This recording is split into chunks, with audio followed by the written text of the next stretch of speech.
이번 한 주간은 구정입니다. 여러분 새해 복 많이 받으시기 바랍니다. 우리 옆 사람과 인사합시다. 새해 복 많이 받으세요. 우리는 새해가 되면 이와 같은 새해 복 많이 받으십시오라는 인사를 나누죠. 또 저는 어제 추모 예배를 드릴 때 우리 가정과 가문이 형통케 되게 해달라는 기도를 하나님 앞에 하였습니다. 그런데 성도들의 삶의 현실은 그렇게 녹록하지 않습니다. 탈무드에 보면 한 왕이 자기 신하들에게 이런 말을 합니다. 전 세계 역사를 저술해 오라고 신하와 학자들에게 부탁을 하죠. 그랬더니 신하와 학자들이 한 권으로 세상의 역사를 기록해 왔습니다. 왕이 대답합니다. 너무 많다고 반권으로 줄여오라고. 반권으로 줄여왔더니 그것도 너무 많다고 한 장으로 줄여오라고. 한 장도 너무 많으니까 한 줄로 줄여오라고.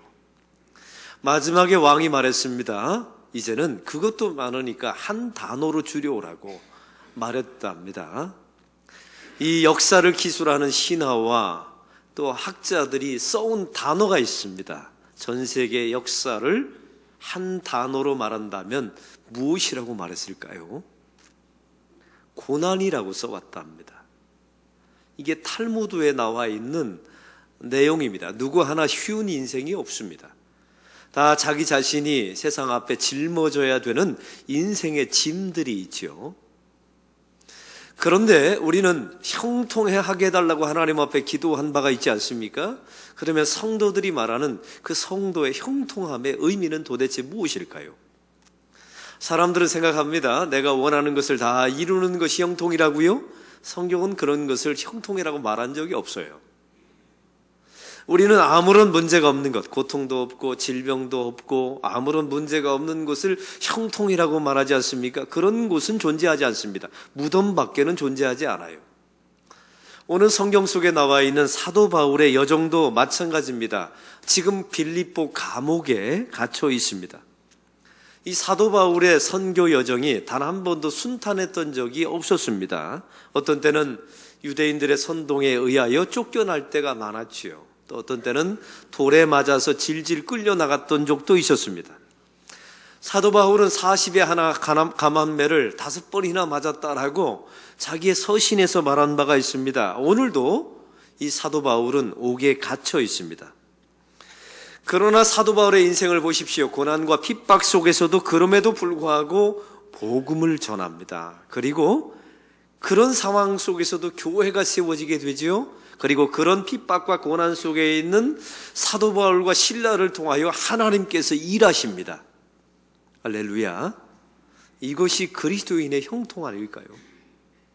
내가 원하는 것을 다 얻어내는 것, 그런 것을 말하는 게 아닙니다. 아무런 문제가 없는 것, 그런 곳은 무덤밖에 없다니까요. 여러분, 이런 명절에 좋은 것만 있지 않았죠. 또 마음에 섭섭함도 있고 어떤 때는 상한 마음도 있을 수도 있어요. 바로 우리 안에 바로 이런 고난과 핍박들이 있고 불편함들이 삶 속에 찾아오게 됩니다. 그 속에서 주님께서 누리라고 말씀하시는 하나님의 형통은 어떤 것이냐는 것입니다. 오늘 성경의 빌립보에서 어떤 일이 일어났습니까? 사도 바울이 빌립보에 갔을 때 귀신 들려 점치는 여종 아이를 고쳐줍니다. 귀신을 내쫓아 주었죠. 이제는 그 여자아이가 점을 못 치게 되는 겁니다. 한 가지 문제가 있었죠. 그 점치는 여자 뒤에는 수많은 사람들이 주인들이 있었습니다. 합작 투자해서 이 여자를 통해서 수익을 창출했던 것이죠. 그런데 그 수익의 근원이 이익이 끊겨져 버린 겁니다. 이에 빌립보 성 안에 있었던 그 주인들이 화를 내며 분노해서 사도 바울과 실라를 체포하게 되어서 관원들에게 넘겨주었습니다.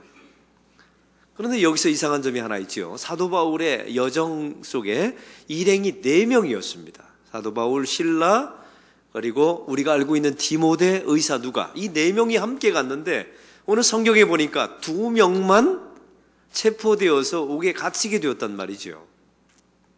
그 이유가 있습니다. 바울과 실라는 유대인이었기 때문에 라고 성경은 나와 있어요. 그러면 디모데와 우리가 알고 있는 의사 누가는 이방인이었기 때문에 체포해서 면죄된 것입니다.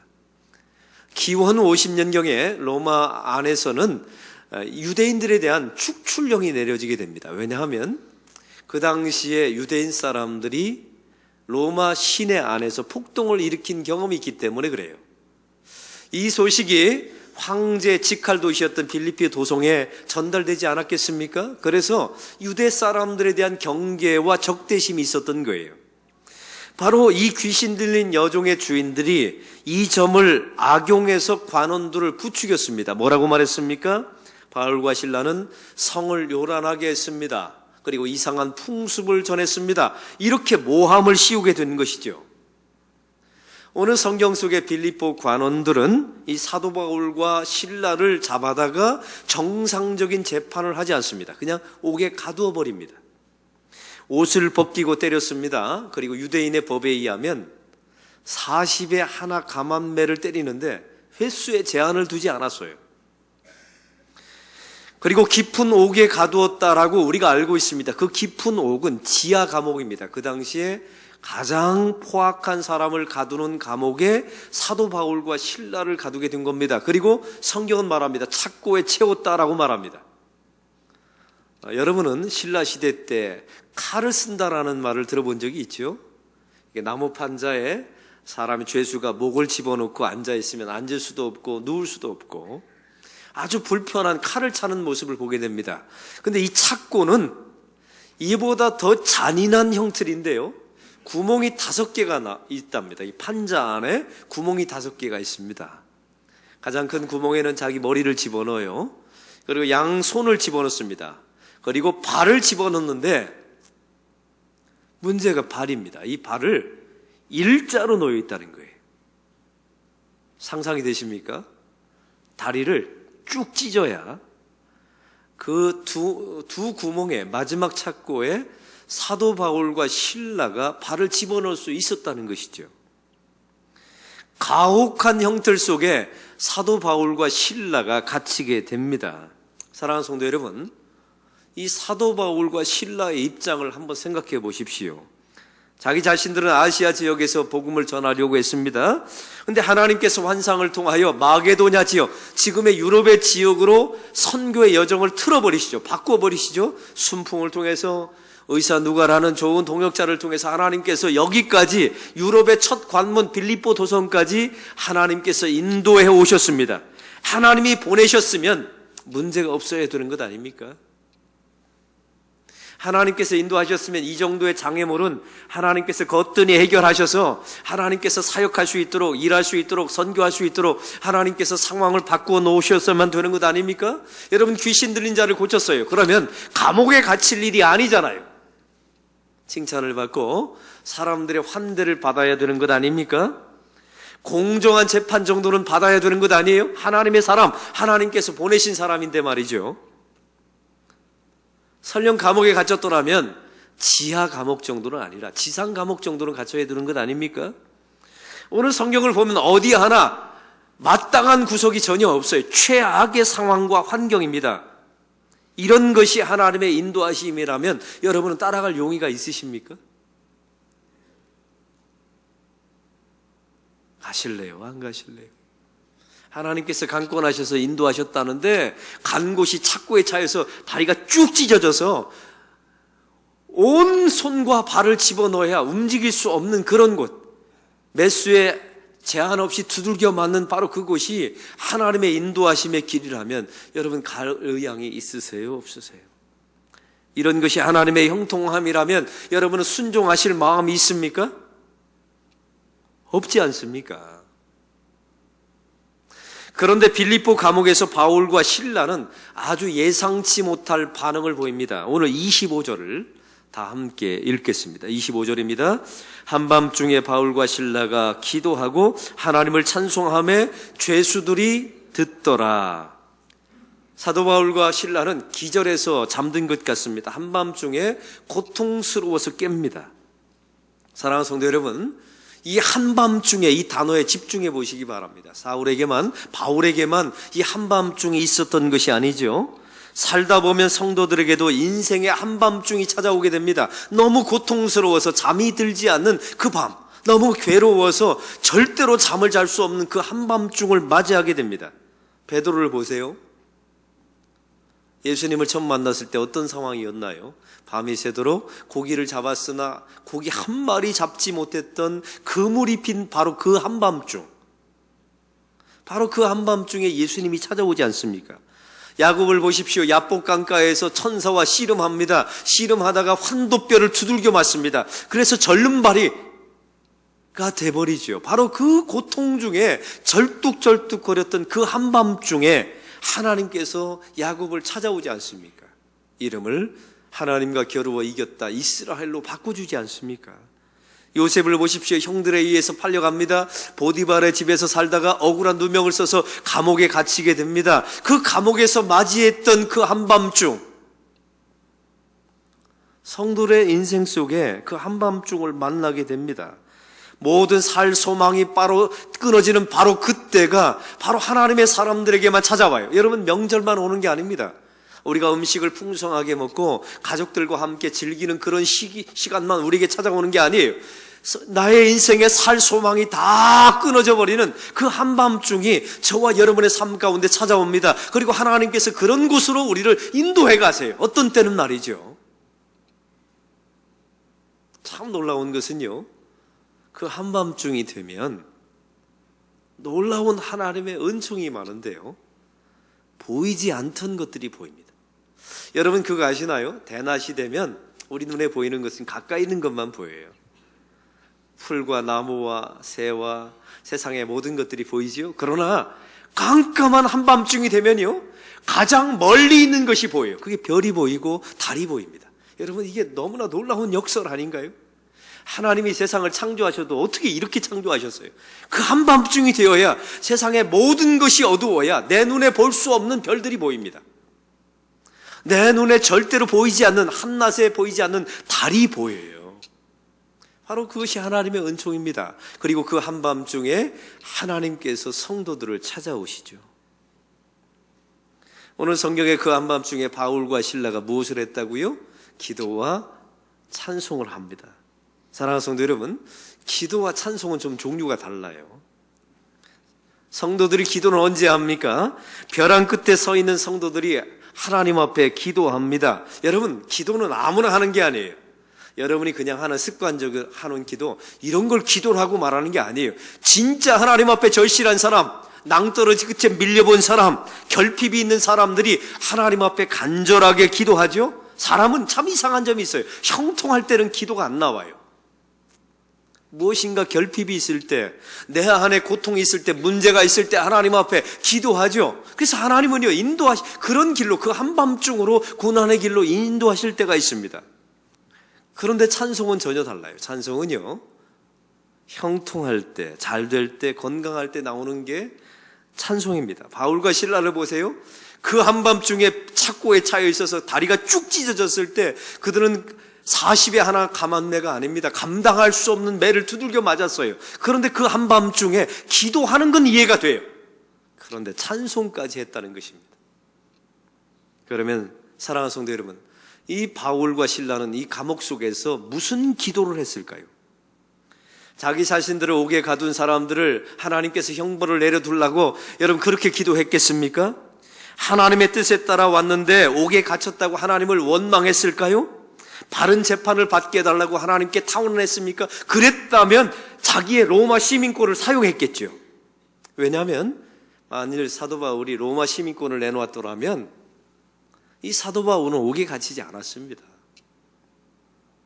분명히 사용할 마음도 있었고 사용할 수도 있습니다. 그런데 사도 바울은 자기의 로마 시민권을 내밀지 않습니다. 왜요? 자기는 같은 그리스도인으로서 차별 대우받는 것을 원치 않았습니다. 그리고 세상의 모든 그리스도인들과 함께 고난당하는 것을 원했죠. 형제들과 함께 고난당하는 것을 자기의 영광으로 생각했던 것입니다. 그러면 바울과 실라는 하나님께 무엇이라고 기도했을까요? 하나님 저를 꺼내주십시오. 이렇게 기도한 바가 없습니다. 그걸 어떻게 알 수 있을까요? 옥문이 열렸는데 사도 바울이 도망을 안 가요. 만약 하나님 저 꺼내주세요. 꺼내주셔야 합니다. 이렇게 말했다면 옥이 열리면 도망갔어야 되잖아요. 근데 사도 바울은 옥이 열렸는데도 불구하고 하나님께서 옥을 강권 가운데 지진 가운데 옥을 열어주시잖아요. 근데 사도 바울은 그 옥에서 떠나지 않습니다. 왜요? 하나님께서 이곳을 보내셨다는 확신이 있었거든요. 그래서 사도 바울은 그 자리에서 이렇게 기도합니다. 하나님, 저를 이곳에 보내신 이유가 무엇입니까? 하나님의 뜻이 어디에 있는 것입니까? 하나님, 이곳에 보내신 목적이 무엇입니까? 하나님, 저를 통해서 어떤 일을 하기를 원하시는 것입니까? 바로 하나님의 뜻을 구하는 기도를 하였다는 사실입니다. 할렐루야. 사랑하는 성도 여러분, 이것이 그리스도인의 형통이 아닐까요? 어떤 성도는 말합니다. 하나님, 내 문제를 해결해 주세요. 그 다음 게 무엇인가 이유가 없어요. 그 한밤중에 그 고난의 자리에 하나님께서 인도해 가셨다면 하나님께서 뜻이 있으셨겠지요. 그 뜻을 구하셔야 합니다. 혹시 여러분 가운데 여러분의 가문이 마음에 들지 않는 분들이 계십니까? 그 백날 거기서 벗어나오게 해달라고 해봤자 소용없어요. 여러분, 그래서 벗어나는 게 아닙니다. 하나님께서 그곳에 보내신 이유가 있겠지요.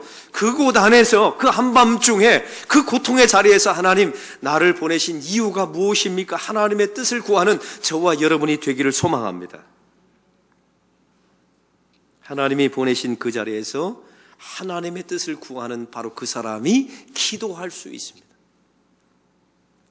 바로 그것이 하나님께서 우리를 부르신 목적이라는 사실이죠. 그러면 오늘 성경에 찬송은 왜 했을까요? 찬송은 잘 될 때, 형통할 때, 어떤 기대감이 있을 때 찬송이 나오지 않습니까? 근데 지금 이 자리는 사람이 감당할 수 없는 최고의 고통의 자리인데 그 자리에서 도대체 어떤 찬송이 나왔겠냐는 말입니다. 사람은 고통의 시간이 되면 자기가 살아온 시간들을 이 반추해보는 능력이 있다 합니다. 우리 교회에 한 성도가 교통사고를 얼마 전에 당하셨어요. 차가 빵 쳤는데 앞부분을 친 겁니다. 이 차가 6바퀴를 도는 거예요. 근데 그 집사님이 안전벨트를 메고 있었는데 몸끝 하나 다치질 않았어요. 참 놀라운 사실은요, 빙글빙글 6바퀴 도는데 주마등처럼 자기 머릿속에 태어나서 지금까지 자기 인생의 가장 중요한 사건들이 파노라마처럼 쭉 지나가더라 합니다. 자기가 가장 힘들 때, 가장 행복했을 때, 가장 어려웠을 때, 가장 죽고 싶었을 때 그런 사건들이 쭉쭉 지나가더라는 거예요. 사랑하는 성도 여러분, 사도 바울도 그렇지 않았을까요? 지금 이 자리에서 풀려나리라는 확신이 없습니다. 이 자리에서 죽을지도 몰라요. 그 순간에 하나님께서 사도 바울의 일생의 여정을 하나마 보여주실 것입니다. 만약 보여주셨다면 제일 먼저 떠올랐던 사건은 스데반 집사의 죽음의 장면이었을 거예요. 바로 그 자리에 사도 바울이 있었거든요.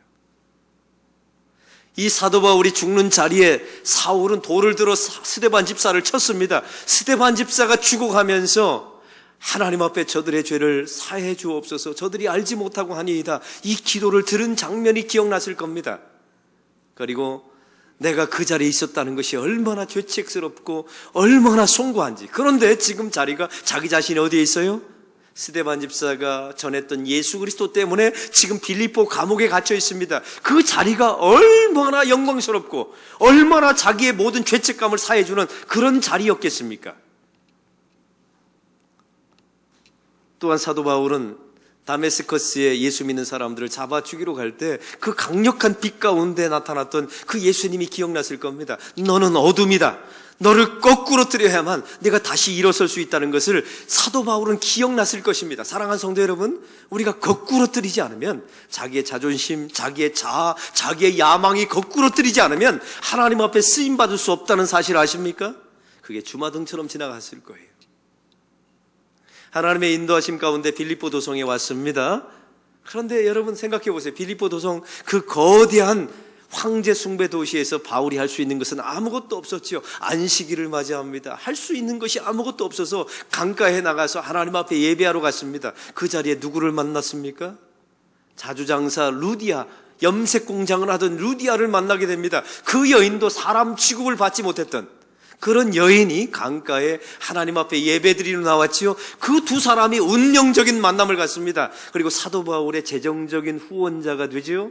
그리고 그 루디아의 집이 빌립보 교회가 됩니다. 이 모든 사건을 지나보면서 사도 바울이 이런 마음을 갖게 되었을 것입니다. 이렇게 하나님께서 나를 인도하셨거늘 이 빌립보 감옥까지 인도하신 분은 하나님이시다. 할렐루야. 이 확신을 갖게 된 것입니다. 그 신묘막측한 하나님의 인도하심, 지금 이 자리에 함께 하신 나의 하나님, 나의 예수님께서 이 자리에서 하나님이 나를 인도하셨다는 확신을 갖게 됩니다. 그래서 마음속에 이런 기대가 생겼겠죠. 하나님께서 나를 통해서 어떻게 일하실 것인가. 바로 그런 사람들이 찬송할 수 있습니다. 찬송은 아무나 하는 게 아니에요. 새로운 기대감이 있는 사람. 감옥이든 상관없습니다. 사랑하는 성도 여러분, 오늘 본문을요, 우리가 찬송하고 기도하면 문제가 해결됩니다, 이런 말을 하는 게 아닙니다. 내가 찬송하고 기도하면 나의 옥이 열립니다. 여러분, 이게 이 말씀의 주제가 아니에요. 이 말씀의 주제는 옥에 갇히든 풀리든 아무런 상관이 없다는 겁니다. 하나님의 인도하심 속에서 그 자리에서 하나님의 뜻을 구하는 기도를 하십시오. 그게 형통함입니다. 지금까지 하나님께서 이 자리까지 인도하셨잖아요. 그 확신을 가지고 이 자리, 고통의 자리지만 하나님께서 나를 어떻게 쓰실지 기대하는 마음 있다면 바로 그 사람이 찬송할 수 있습니다. 그게 바로 그리스도인의 형통입니다. 내가 갇히고 풀리고 아프고 낫고 이런 문제가 아니에요. 어제 우리 교인 가운데 한 교인의 이야기를 소개합니다. 이 권사님은 순장님이시면서 그렇게 부유하지 않은 분이에요. 그런데 어제 명절날 자기 순원 가운데 홀로 사는 분들이 계세요. 그분들을 다 초청해서 자기 집에서 떡국을 먹었다 합니다. 제가 아무리 봐도요, 그분은 부유한 분이 아니세요, 권사님. 그런데 마음속에 자기 순원 이 명절에 홀로 지내는 분들이 너무 안타까워서, 가족이 다 있는 분들이거든요, 권사님은. 그런데 자기 가정 속에 그분들을 초청해서 떡국을 먹는 그분. 여러분, 그 자리가 형통한 자리 아닙니까? 할렐루야. 이게 성도예요. 여러분, 부자든 가난하든 상관없어요. 그 자리에서 하나님께서 주신 뜻을 구하고 기도하는 것, 이루는 것이 바로 하나님의 형통입니다. 사랑하는 성도 여러분, 옥에 갇히고 풀리고 이런 문제가 아닙니다. 하나님께서 그 자리에 보내신 이유가 있습니다. 그 이유를 구하는 기도를 하시기 바랍니다. 그게 형통한 자의 기도입니다. 그 자리에서 하나님께서 지금까지 인도해 오셨던 하나님의 흔적과 여러분의 삶의 흔적을, 궤적을 바라보십시오. 철저한 하나님의 계획 가운데 여러분을 그 가문과 그 자리와 그 직장과 하나님의 교회로 인도하신 줄로 믿습니다. 여러분, 그때마다 하나님 앞에 기대를 가지십시오. 앞으로 하나님께서 이 감옥 속에 갇혀 있지만, 비록 옥문이 열렸지만 도망가지 않습니다. 왜? 도망가길 구하는 기도가 아니었으니까요. 하나님께서 나를 통해서 어떤 일을 하실까? 사도 바울은 구했습니다. 놀라운 사실은요, 빌립보 감옥에서 얻은 두 가지가 있어요. 첫째는요, 이 사도 바울이 자기의 가지고 있었던 로마 시민권의 위력을 압니다. 그래서 나중에 로마 시민권이 있다는 사실을 나중에 말해요. 왜 말했는 줄 아십니까? 이 로마 시민권을 통해서 로마로 가는 길이 열릴 것이라는 사실을 알게 되죠. 왜요? 자기는 로마 법정의 재판을 받아야 되거든요. 그래서 로마 시민권을 내놓고 너희들은 나를 재판할 권한이 없으니 나를 로마로 압송해달라고 말합니다. 왜? 거기 가서 복음을 전하고 싶었으니까요. 바로 그걸 알게 된 곳이 빌립보 감옥이었어요. 그리고 빌립보 감옥 안에서 옥문이 열렸을 때 도망가지 않고 그 자리에 있었을 때 간수가 말하죠. 두려워 떨면서 내가 어떻게 해야 합니까? 이때 유명한 사도행전 16장 31절을 말합니다. 주 예수를 믿으라. 그리하면 너와 내 집이 구원을 받으리라. 할렐루야. 그 간수가 그 빌립보 감옥에서 구원을 받습니다. 보십시오. 하나님께서 그 감옥에 갇힌 사도 바울을 통해서 복음이 흘러갑니다. 하나님의 사역을 하십니다. 이게 그리스도인의 형통이 아니고 무엇이겠습니까? 옥에 갇히고 풀린 것은 아무런 상관이 없어요. 하나님께서 보내신 그 자리에서 하나님의 뜻을 구하는 그 기도, 그리고 그 속에서 하나님께서 우리 가문과 나를 통해서 일하실 하나님의 복음이 어떻게 흘러갈 것인가를 기대하는 그 마음, 그 속에서 찬송이 나오게 될 줄로 믿습니다. 바로 그 사람이 그리스도인의 형통을 누리는 자라고 성경은 말합니다. 그 그리스도의 형통을 누리는 저와 여러분이 되시기를 주의 이름으로 축원합니다.